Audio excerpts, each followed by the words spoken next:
इस एपिसोड के शुरुआत में ढानिका ग्रैंडपा से कहती है लिन ने स्टारलाइट का इलेक्ट्रिक बटन को यूज कर उसका बैटरी को डैमेज किया है, तो स्टारलाइट फिर से ठीक होना मुश्किल है। स्टारलाइट ने बताया था कि लिन और कोई नहीं है बल्कि शिनजन का भाई है।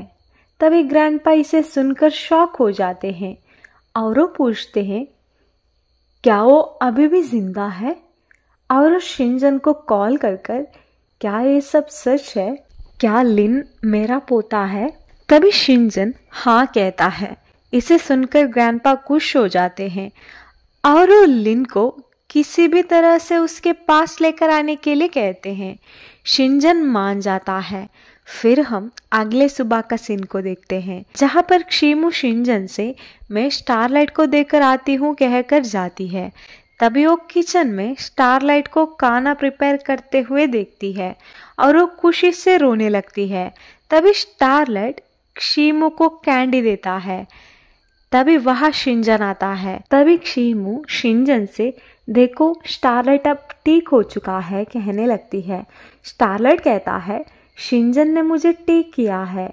इसे सुनकर क्षिमु खुश हो जाती है। इसके बाद क्षिमु कैंडी कंपनी में जाती है, जहां पर क्षिमु को देखकर सभी स्टाफ खुश हो जाते हैं। दूसरी ओर हम शिनजन को देखते हैं जो मीटिंग में होता है। यहीं पर शिनजन का बात को सुनकर सभी स्टाफ T6 रोबोट बनाने में शिनजन का साथ देते हैं। दूसरी ओर लिन हार्मफुल मॉडलिंग को छोड़ने का डिसीजन लेता है। तभी रिपोर्टर्स लिन से बहुत सारे सवाल पूछ रहे होते हैं। यहीं पर लिन ये मेरा ओन डिसीजन है कहकर जाने लगता है। इसके बाद जिन क्षिमु को झूठ बोलकर एक जगह पर ले जाती है। यहीं पर शिनजन क्षिमु को प्रपोज करने के लिए बहुत सारा अरेंजमेंट कर चुका होता है।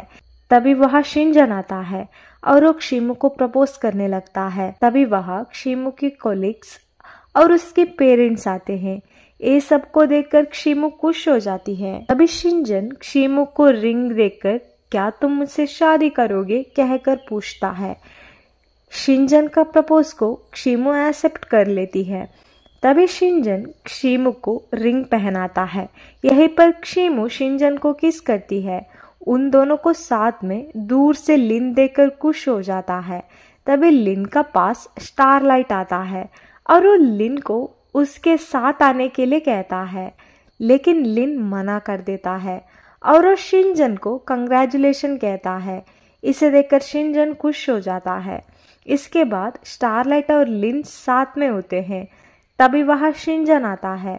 यहीं पर शिनजन लिन को रोते हुए हग करता है। अगले दिन लिन को ग्रैंडपा से मिलाने के लिए ले जाते हैं। यहीं पर ग्रैंडपा लिन से तुम आज से लिन नहीं हो, तुम मेरे पोता हो। ग्रैंडपा का बात को सुनकर लिन खुश होता है। यहीं पर ग्रैंडपा लिन को हग करते हैं। तभी लिन ग्रैंडपा से माफी मांगता है। इसके बाद वो माँ से भी माफी मांगता है और वो कहता है मैं आपको कभी छोड़ के नहीं जाऊंगा।